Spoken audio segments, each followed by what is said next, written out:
Khawar point میں خوش آمدید۔ چلو آپ ساتھ چلتے ہیں۔ بائے شمسہ اقبال۔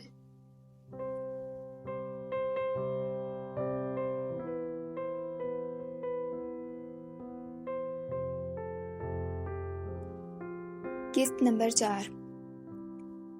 حیدر اور ہادی پول کے پاس کھڑے کسی بات پر بحث کر رہے تھے جب سعدیہ بیگم اور راشدہ بیگم ماہین کے ہمراہ اس جانب آئیں۔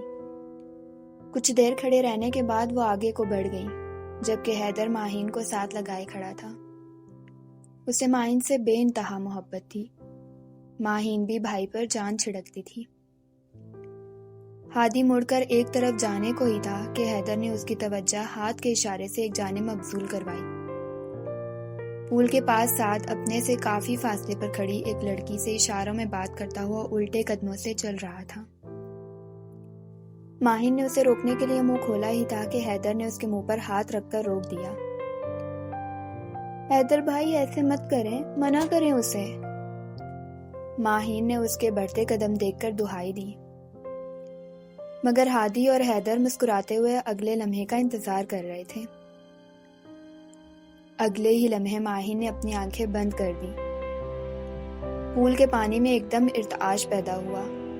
اس نے آنکھیں کھول کر دیکھا، ساتھ بھیگا وجود لیے عین پول کے وسط میں کھڑا تھا، اور وہاں حیدر اور ہادی کے قہقہے گونج رہے تھے۔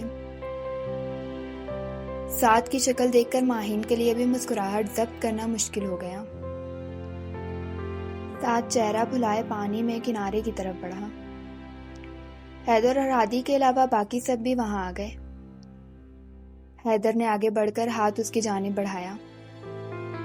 ساتھ جو ہی اوپر چڑھنے لگا، حیدر نے اس کا ہاتھ چھوڑ دیا اور پھر اس پانی میں غوطہ کھانے کے بعد اب پول کے بیچ کھڑا تھا۔ میرے دوست کی برائی کرنے کے بدلے میں اتنی سزا کافی ہے۔ حیدر مسکراتے ہوئے ہادی کے کندھے پر ہاتھ رکھ کر بولا، اسے تمنا ڈپ سمجھو۔ یہ کہہ کر وہ کنارے پر کھڑا ہو گیا۔ تمام دوست بھی وہاں آ کھڑے ہوئے۔ کوئی بھی ساتھ کو کنارے پر نہیں آنے دے رہا تھا۔ جو ہی وہ آتا اسے واپس دھکیل دیتے اور زور سے سب یک زبان ہو کر بولتے، تیری تمنا میری تمنا، ہائے تمنا ہائے تمنا۔ وہ اسے تمنا ڈپ کا مزہ چکھا رہے تھے۔ سعد اپنے ایک دوست کو دھکیلتے ہوئے اوپر چڑھا۔ وہ سر جھکائے آگے بڑھ رہا تھا۔ اس کا سوٹ مکمل طور پر بھیگ چکا تھا۔ حیدر اور ہادی کے پاس سے گزرتے ہوئے وہ بجلی کی تیزی سے ان کی جانب مڑا اور ان دونوں کو بازوؤں میں دبوچ کر اپنے ساتھ لگا لیا۔ گلے نہیں لگاؤ گے چھوٹے بھائی کو؟ ساتھ کے پیچھے ہٹنے پر ماہی نے جب ان دونوں کی حالت دیکھی تو اس کا بے ساختہ کہا تھا۔ دونوں کے کاٹن کے کلف لگے سوٹ گیلے ہونے کے بعد عجیب ہی منظر پیش کر رہے تھے۔ اگلے ہی لمحے ساتھ آگے آگے بھاگ رہا تھا اور وہ دونوں بھیگے کپڑے پہنے اس کے پیچھے پیچھے۔ مجھے اچھا لگا تم نے میرے کہنے پر اس دن پارٹی اٹینڈ کی، سعدیہ بیگم نے ماہین کے سر میں تیل لگاتے ہوئے کہا۔ مجھے بھی مزہ آیا مما۔ سعد اور راشدہ آنٹی نے ہمیں جو کمپنی دی اس سے دل خوش ہو گیا۔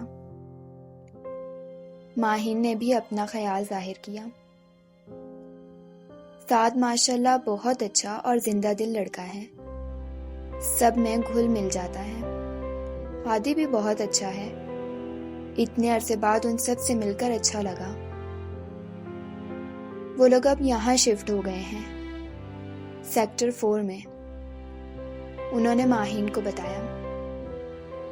ارے میں پیزا بیک کر رہی تھی اور بھول ہی گئی۔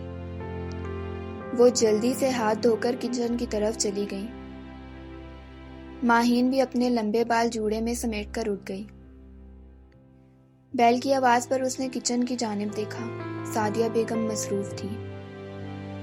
وہ گیٹ کھولنے کے لیے اٹھ کھڑی ہوئی۔ کون ہے؟ اس نے گیٹ کھولنے سے پہلے پوچھا۔ چور دروازہ کھٹکھٹا کر تو نہیں آئیں گے، اس لیے ایک ہینڈسم، گڈ لکنگ اور شریف بندہ ہی ہو سکتا ہوں میں۔ ماہین نے آنے والے کے اپنے لیے استعمال کیے جانے والے القابات سے ہی موصوف کو پہچان لیا اور گیٹ کھول دیا۔ تم یہاں کیسے؟ تمہیں ایڈریس کس نے دیا؟ ڈیئر فرینڈ، پیزا اگر 1 میل کے فاصلے پر بھی بن رہا ہو تو میں اس کی خوشبو سونگھ لیتا ہوں۔ یہ تو پھر 1 سیکٹر کی دوری کی بات ہے۔ اب کیا گیٹ پر ہی کھڑا رکھیں گی؟ ہٹیے بھی۔ وہ اسے ایک طرف کرتا ہوا اندر کی جانب بڑھ گیا۔ ماہین اس کی بے تکلفی دیکھ کر رہ گئی۔ ماہین گیٹ بند کر کے آئی تو اسے لاؤنج میں کھڑے پایا۔ پرستان کی ملکہ کہاں ہے؟ اس نے ماہین سے استفسار کیا۔ کون ملکہ؟ کس کی بات کر رہے ہو تم؟ وہ ماہین کو قدم قدم پر حیران کر رہا تھا۔ ارے سعد بیٹا، تم آ گئے۔ میں تمہارا ہی انتظار کر رہی تھی۔ پیزا بھی بس تیار ہے۔ انہوں نے سعد کو دیکھ کر خوش دلی سے کہا۔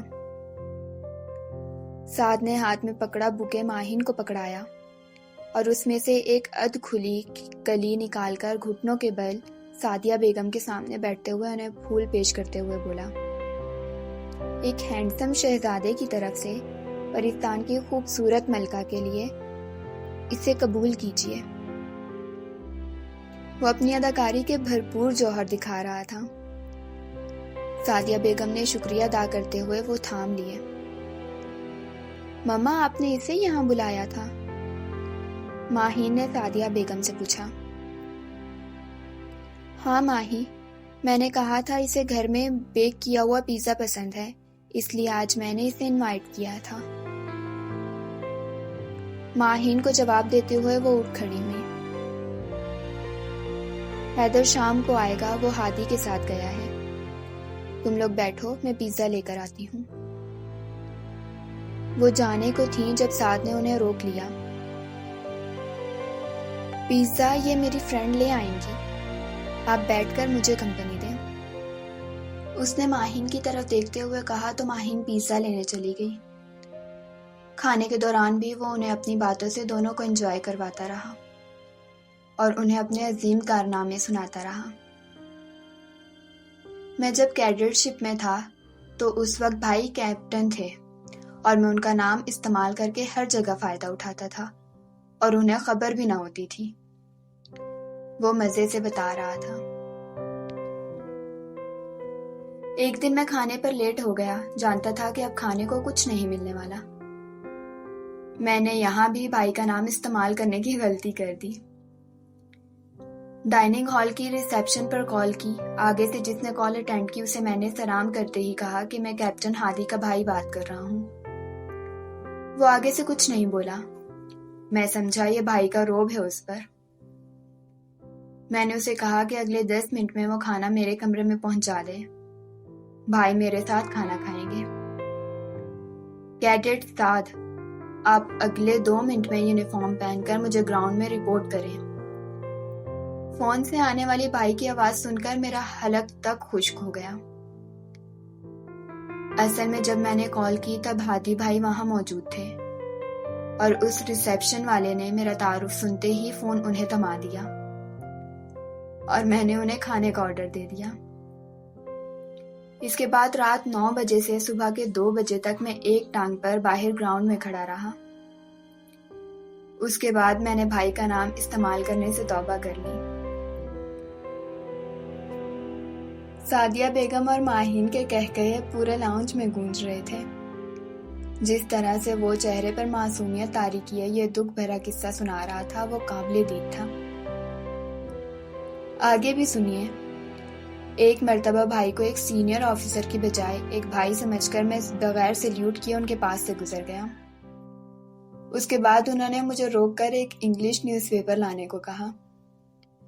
میں وہ لے کر آیا تو 8 صفحوں پر مشتمل وہ اخبار مجھے تھمایا اور مجھے کہا کہ میں اس نیوز پیپر میں سے واولز انڈر لائن کر کے لے آؤں، اور میں اگلے 4 گھنٹے میں یہ کرتے ہوئے چکرا کر رہ گیا۔ بس کرو ساتھ، میں مزید نہیں ہنس سکتی پلیز، ماہین نے ہنستے ہوئے اس سے کہا۔ زیادہ ہنسنے سے اس کی آنکھوں میں آنسو آ چکے تھے۔ بہت دنوں بعد تم یوں کھل کر ہنسی ہو، اللہ تمہاری ہنسی کو نظر بد سے بچائے۔ سعدیہ بیگم نے ماہین کے مسکراتے چہرے کو دیکھ کر کہا۔ کچھ دیر میں سعد بھی جانے کو اٹھ کھڑا ہوا۔ آتے رہا کرو بیٹا، تمہارے آنے سے اس گھر میں جو مہینوں سے جمود تھا وہ ٹوٹ گیا ہے۔ ماہی کے کہے بہت عرصے بعد یہاں گونجے ہیں۔ شاہ زیب کی شہادت کے بعد شاید پہلی بار وہ اپنے پاپا سے بہت محبت کرتی تھی۔ ان کے بعد بہت اکیلی ہو گئی ہے۔ ارے آنٹی، آپ دونوں اب ہنسنے کی عادت ڈال لیجئے، کیونکہ جہاں میں ہوتا ہوں وہاں صرف مسکراہٹیں ہوتی ہیں۔ اس نے فرضی کالر جھاڑتے ہوئے ایک ادا سے کہا۔ کل شام کی چائے آپ ہمارے گھر پیئیں گی، میں انوائٹ کر کے جا رہا ہوں، لازمی آئیے گا، آپ بھی اور ماہی آپی بھی، آپ بھی۔ اس نے ان دونوں کو مخاطب کر کے کہا۔ ویسے فرینڈ ہونے کے ناطے میں آپ کو ماہی ہی بلاؤں گا، میں اس نام سے بلانے کی بالکل بھی اجازت نہیں لوں گا۔ وہ ماہین کے پاس سے گزرتے ہوئے بولا۔ جو حکم مسٹر سعد۔ اس نے مسکرا کر سر کو خم دیا اور وہ الوداعی کلمات کہتا ہوا رخصت ہو گیا۔